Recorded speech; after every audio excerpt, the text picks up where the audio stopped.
What's going on, everybody? Jolt here from TheTokenMinorities, and I am back with the Week 11 battle of the APA Little Cup League, where your KC Jirachiefs are taking on the Winnipeg Blue Squirtles, coached by Just Kurt. Make sure to go check out my opponent's channel. He'll be linked down in the description below. But without further ado, let's jump right on into this team that I brought here. In this game, I am bringing an Agility Helioptile, which overall is actually kind of threatening against his team. Is when you look at the mods that he brought here against me, the Froakie, Swablu, Tentacool, Lowland Meowth, Axew, and the Gothita. There's no real electric resists on his team outside of the Axew, but I do have ways to wear that down, most notably in Hidden Power Ice. And I'm also running Berry Juice on this set because Berry Juice kind of pisses me off, so I might as well try to bring a Berry Juice of my own and see if it's able to aid my setup of my agility here. It's also going to be my dedicated lead in this matchup. And I'm also bringing a Swords Dance Honage once again, just very good at revenging the numerous threats on his team. It also has Pursuit to help me out against the Gothita if that becomes a little bit annoying for me. Then I have a Chlorophyll Bulbasaur, of course. I'm looking up what the set was on that real quick. It was a Poisonium Z set with the Sludge Bomb, Energy Ball, Growth, and Sleep Powder. Overall, very good against his team. All I really needed was my Dual Stab, and the Poisonium Z is really nice against his team since he doesn't really have good poison resist outside of the Tentacool, which doesn't really do a whole lot to me on its own anyways. So overall, that's pretty good against him. Then I have a Choice Scarfed Bunnelby. He lacked a normal resist on his draft, so that's easily one of my win cons in this game. Then I have my Vulpix, which is a Heat Rock variant to keep the sun up for as long as possible in this game, with Fire Blast, Extrasensory, Energy Ball, and Roar, just in case he brought something that was a little bit scary. Then I have my Onix, which is just a standard sturdy Berry Juice set with Endure to ensure that I'll be able to maintain my Berry Juice and get my Stealth Rocks up in this matchup. So that is the team that I'm bringing for this week. Again, the game plan is to lead off with a Helioptile and just try to pressure him there with my Volt Turn between that and my Bunnelby, and then hopefully in the end game win with my Suncore, or win with my Honage, or just win straight up with my Scarf Bunnelby, depending on how things go. So with that said, we can go ahead and jump right on into this match here, and we'll see what my opponent decides to lead with, as my man Kurt is going to issue the challenge. So good luck to him, of course, and he is going to lead off with his Froakie while I lead off with my Helioptile. And this is a very good lead scenario for me because it automatically is going to bluff that I am a Scarf set. He has to respect that I am a Scarf set in this matchup, and as a result I do expect him to try to switch out here. But regardless, my best play is always going to be to just go straight for a Volt Switch against the Froakie.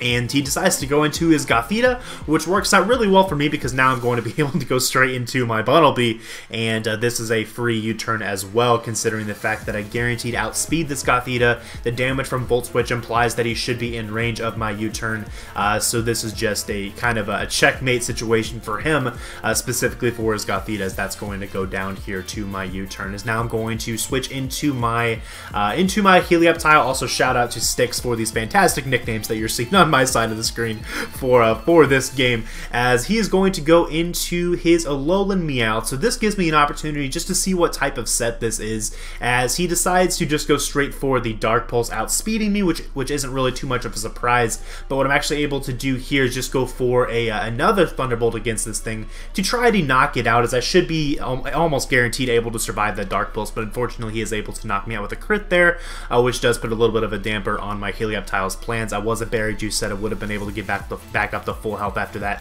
but you know, it is what it is. Now I'm going to go into my Bunnelby, and I guess this just confirms now that the Lowland Meowth is a Choice Scarf variant, but I am able to knock it out still with a U-turn. So he's 2 mons down here. Unfortunately, I have lost my Helioptile, but my Bunnelby is still looking very good for the late game, as I'm just going to take this as my opportunity to go ahead and set up my Sun with my Vulpix, as there's nothing on his team that can really threaten me. His best switch into this is definitely definitely going to be the Tentacool, but I do have the extra sensory for that to help weaken it down, and with the sun up, there's no way this is going to be able to do too much damage to me, as I am able to do approximately 50% with my extra sensory, and he just sets up the Rain Dance, also revealing the Rain Dish ability on his Tentacool. So that's pretty cool prep there on his part. That's a very good deterrent for the sun here. So it's going to force me to go ahead and switch out my Vulpix, just so that I can reset the sun later on in the game and maybe give my my Bulbasaur an opportunity to do something later on. So I'm just going to go straight into my Onix, which does have the sturdy berry juice. I know I'll be able to take any hit that he wants to go for and ideally threaten him out then on the next turn with the potential Earthquake, as he is going to trigger my Berry Juice here after going for the Surf. And I'm just going to go straight for my, I believe, an Earthquake here on this turn, just in case he opted to stay in with his Tentacool. I thought it was in my best interest to go ahead and try to get the damage off against him, and then try to get my Stealth Rocks up a little bit later on in the game, as the Tentacool will go down here, which really makes my Vulpix look that much more threatening now in the late game as well, in addition to my Bulbasaur, really. So a lot of win cons are really lining up here at this point in the game, as now I'm actually going to switch out my Onix kind of stupidly. And the reason why it switched out here is because I thought Froakie learned Water Shuriken, and it turns out that it actually doesn't. I guess that's a Greninja exclusive, and if the Froakie was just going to stay in and go for a Surf, I could have gotten my Rocks up on that turn. I could have even gotten damage off on the Froakie with my Onix, but that was just lack of knowledge. I did not know that Froakie didn't learn Water Shuriken, so it's going to cost me a lot of my Vulpix's health here, as what I'm now going to be able to do is just go straight for, I believe I just go straight for a Fire Blast? I go for Energy Ball. Go for an Energy Ball just in case he wants to stay in with his Froakie, and he just opts to go straight into his Axew and just go straight for a Dragon Dance. I'm not going to allow him to set up, though. This is one of the reasons why I had Roar on my Vulpix, to prevent stuff like this from setting up in my face, or to maybe prevent the Gothita from setting up in my face. So I'm just going to go straight for the Roar, and that Axew is going to get right on out of here, as he is forced into his Swablu, which reveals the Cloud 9 ability. So I do have to keep that in mind when it comes to my other mons on my team. My weather abilities are not going to be very useful against the Swablu, as you can see, it's still able to straight up chew that Fire Blast from my Vulpix, and he sets up the Tailwind. So this is definitely a very nice deterrent, I guess, to my weather setters here in this matchup, as he's just going to start clicking Roost, as I believe I'm just going to stay in and keep clicking Fire Blast with my Vulpix. I know I just have to get some chip damage off against this to be able to beat it with the rest of my team. I still have, I believe, a full health Onix in the back that I should be able to check this with whenever I need to. I also have a Bulbasaur with the Poisonium Z intact if I need to use it for that purpose as well. And I also have this Honedge, which should be able to take any one hit from this, and he just decides to go straight for the Ice Beam instead of the Heat Wave. I was kind of expecting him to try to go for a Heat Wave there on that turn, but because he goes for an Ice Beam there, that implies to me that he actually probably doesn't have the Heat Wave, so I might actually have the green light here to just go straight for a Swords Dance, and then potentially try to clean up his team with the Honedge. So let's see what happens here, as he does just go for the Roost to try to get a bunch of his health back. I just go straight for the Swords Dance, and at this point, I'm not sure if we've seen all four of his moves yet, but I am pretty convinced that he doesn't have the Heat Wave, especially here because he goes for the Tailwind, which basically just means that this Honedge is going to be able to put in a lot of work now against the rest of his team. At +2,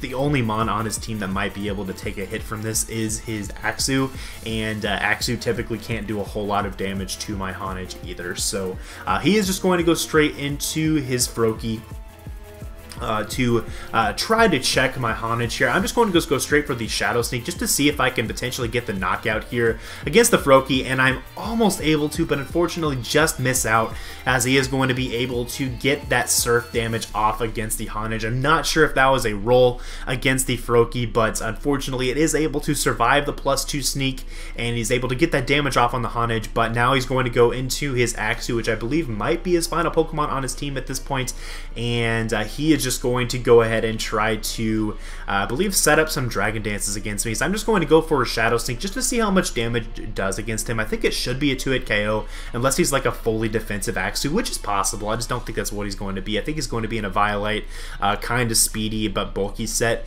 And I just go straight for a couple Shadow Sneaks here. Unfortunately, the second Shadow Sneak is going to be able to knock out the Axu, and your KC Jirachiefs are going to pick up our second win in the APA over Kurt and his Winnipeg Blue Squirtles, I believe it was. I think it's Winnipeg Blue Squirtles. If I'm wrong, then I'm sorry. But even so, that's awesome. We were able to pick up a win and advance to, I believe, a 4-6 record at this point. So good game to Kurt. I'm not sure if I said that. Very good game to him. Make sure to go check out his side of the match if he decides to upload it on his channel as well. So what's actually kind of cool, in addition to this game, we actually just picked up a forfeit win as well over Kelly under the radar, which was, I guess, a game that was supposed to happen like several weeks ago, and instead we're just going to get a forfeit win there, so that's cool. So basically we're 5-6 now is what I'm saying, and that means that we actually have a chance at breaking even at 6-6 by the end of the season. Unfortunately, we don't have a chance at playoffs at this point in the season. The deficit, I guess, that we inherited, the 2-4 record with a week 1 game against Gypsy, was a little bit too much to overcome for us, but we at least have a chance to try to break even in the last week of the season. So that is going to be the goal. That game will be coming up against Ultra Player here in a few days, so I hope you are looking forward to that as well. Thanks for watching, guys, and again, make sure to check out my opponent, check out the info in the description, and I will see you all in the next one. Peace.